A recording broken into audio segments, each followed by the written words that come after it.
Hello everyone, कैसे हैं आप सभी लोग। तो हाँ, आज मैं फिर से आ चुका हूँ अपनी एक और नई वीडियो के साथ। तो आज की इस वाली वीडियो में हम पढ़ेंगे बायो में आज हम पढ़ेंगे एक असाइनमेंट है चैप्टर लाइफ प्रोसेस का।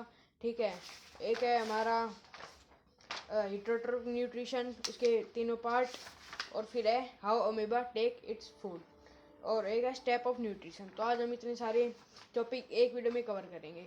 तो चलिए शुरू करते हैं। पहले अपने असाइनमेंट दिया था मेरी मैम ने, 7 क्वेश्चन है वो कर लेते पहले। ठीक है, what is the basic requirement for living organism for obtaining energy.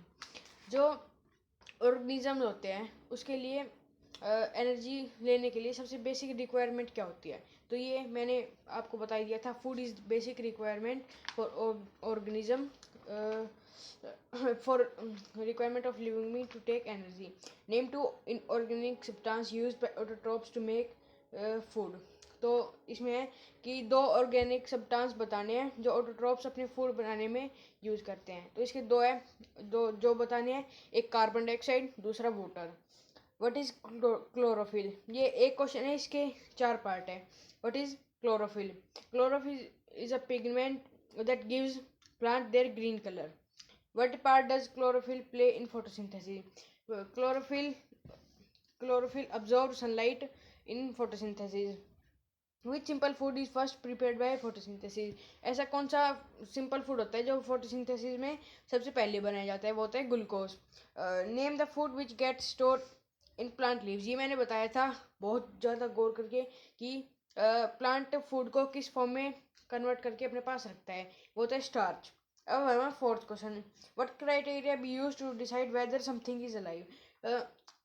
कौन सा क्राइटेरिया यूज होता है ये जानने के लिए कि कोई चीज़ जिंदा है। ठीक है, द मोलिकुलर मूवमेंट।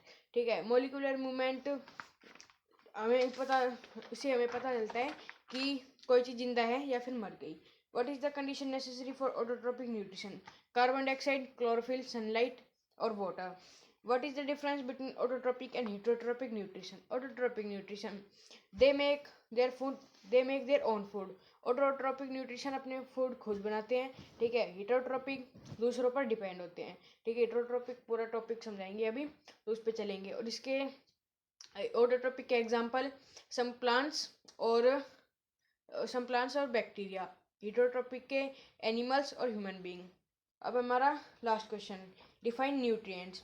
न्यूट्रिएंट्स होते हैं जो हमें मतलब हमारे लिए ज़रूरी होते हैं, जो हमारे फूड में होना नेसेसरी है। ठीक है, जैसे प्रोटीन, कार्बोहाइड्रेट, फैट और मिनरल्स। ये थे हमारे असाइनमेंट के 7 क्वेश्चन। अब आते हैं अपने मेन टॉपिक, हेटरोट्रोपिक न्यूट्रिशन क्या होते हैं। The mode of nutrition in which organism depend on others. ठीक है, हेटरोट्रोपिक न्यूट्रिशन मतलब जो इसमें ये न्यूट्रिशन का वो मोड है जहाँ पर जो ऑर्गेनिज्म है वो अपने खाने के लिए दूसरों पर डिपेंड होते हैं। ठीक है, इसके 3 पार्ट है। पैरासाइटिक न्यूट्रिशन, सेप्रोफाइटिक न्यूट्रिशन और holozoic. Parasitic nutrition, the mode of nutrition in which organism take food from living being without killing them. ठीक है, एग्जांपल लाइस और कसकटा। मतलब पैरासाइटिक न्यूट्रिशन मतलब मैंने बता दिया, अब होते क्या है ये अब जान भी लेते हैं। ये वो मोड है न्यूट्रिशन का जहाँ पर जो ऑर्गेनिज्म है वो लिविंग बींग से अपना खाना लेते हैं पर उन्हें बिना मारे। ठीक है, जैसे लाइस और कसकटा। कसकटा एक तरह का प्लांट है जिसको हम हिंदी में अमरबेल कहते हैं। और लाइस जो सिर में जुए होती है, वो खून चूसती है पर हम मरते नहीं है उससे। अब हमारा saprophytic nutrition, the mode of nutrition in which organism take their food from dead organism. Saprophytic nutrition, ये न्यूट्रिशन का वो मोड है जो ऑर्गेनिज्म डेड ऑर्गेनिज्म से अपना फूड लेते हैं। ठीक है, वो पहले फूड को बाहर ब्रेक डाउन करते हैं फिर उसको खाते हैं। इसके एग्जांपल है फंगी। ठीक है, अब हमारा holozoic nutrition, the mode of nutrition in which organism take their food in which organism take the whole food from the body. ठीक है, and then convert it into complex food into simple food. ये मतलब वो mode है nutrition का जहाँ पर जो ऑर्गेनिज्म होते हैं वो बाहर का पूरा खाना अपने अंदर ले लेते हैं और फिर बाद में उसको कॉम्प्लेक्स फूड को सिंपल फूड में ट्रांसफ़र करते हैं। तो इसका एग्जांपल है अमीबा। और अब है हमारा step of nutrition. Step of nutrition में 5 आते हैं: इंजेशन, डाइजेशन, अब्जॉर्प्शन, एसिमिलेशन और इजेशन। मतलब ingestion. Intake of food is called ingestion. Ingestion मतलब नाम में आ रहा है इन, तो intake of food is called ingestion. Food का इनटेक करना इंजेशन कहलाता है। अब आ रहा है digestion. Convert complex food into simple food is called digestion. Digestion हमको पता ही है, कॉम्प्लेक्स फूड का उसमें सिंपल फूड में ट्रांसफर करना डाइजेशन कहलाता है। अब आता है एब्जॉर्प्शन। सिंपल फूड को एब्जॉर्व करना, जो सिंपल फूड होता है उसको एब्जॉर्व करना बाय बॉडी सेल। ठीक है, बॉडी सेल से सिंपल फूड को अपने अंदर एब्जॉर्व करना वो होता है एब्जॉर्प्शन। नाम में है एब्जॉर्ब। अब है assimilation. Use of absorb food. Absorb मतलब एसिमिलेशन। और इसका है the use of absorb food. जो एब्जॉर्ब हमने फूड को जो एब्जॉर्ब किया है उसको एनर्जी में कन्वर्ट करना। अब हमारा इंजेशन। अब हमने इतना खा लिया, उसको डाइजेस्ट कर लिया, जो वेस्ट है उसको रिमूव करना, egestion. Removal of food is called egestion. ये हमारे स्टेप ऑफ न्यूट्रिशन थे। अब हमारा how do amoeba take food. ठीक है, firstly amoeba ingest food with the help of pseudopodia. ठीक है, पहले अमीबा है वो फूड को इंजेस्ट करता है सूडोपोडिया की मदद से। फिर then amoeba convert complex food into simple food. इसका भी ह्यूमन बींग्स की तरह ही है।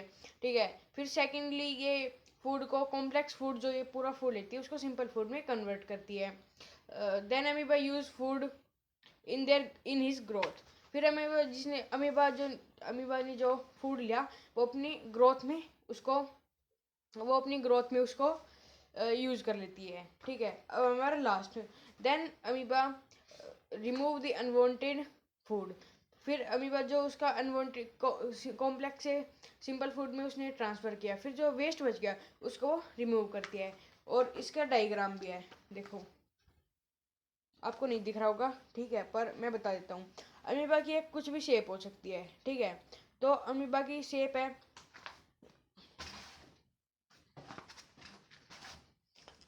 जैसे ये अमीबा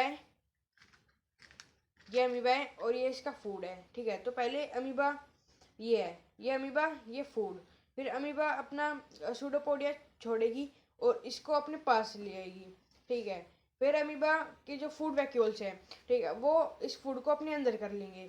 ठीक है, और फिर जो अमीबा है वो फूड को अपने अंदर डाइजेस्ट कर लेगी और उसको कॉम्प्लेक्स फूड से सिंपल फूड में ट्रांसफ़र कर देगी। और एक और है हमारा, ये भी मेन है। ठीक है, और जो अमीबा है वो यूनिसेलुलर ऑर्गेनिज्म है और वो अपनी शेप को चेंज कर सकता है। अब हमारा explain the feeding process of paramecium. तो इसकी ये शेप होती है। ठीक है, आप देख सकते हैं, जो ये इसका माउथ है। ठीक है, अब मैं बताता हूँ ये फूड कैसे लेते हैं। ठीक है, इसके ये मान लो कोई भी एक शेप है, इसके साइड में बाल बाल बाल बाल से हैं। ठीक है, इसके पास ये फूड के पास जाएगा, और अगर इसके बैग में फूड है तो ये अपने उन जो बाल बाल से उसको कहते हैं सिलाया। फिर वो अपने सिलाया से जो फूड है उसको माउथ की तरफ घसीटते हुआ लाएगा, फिर उसको खा जाएगा। ये दिख रहा है आपके ये। ठीक है, इसको कहते हैं सिलाया। ये इसको ऐसे पुश करता करता अपना माउथ में ले जाएगा। ठीक है, तो ये था हमारा सिलाया। तो आज की इस वाली वीडियो में बस इतना ही। अगर आपको ये चीज़ समझ में आ गई हो, ठीक है, आपको अगर ये समझ में आ गया हो तो इस वीडियो को लाइक कर देना, चैनल को सब्सक्राइब कर देना और कमेंट भी कर देना। वीडियो को ज़्यादा से ज़्यादा शेयर करना। मिलते हैं अपनी एक और नई वीडियो के साथ। Thank you so much for watching. Bye bye brothers.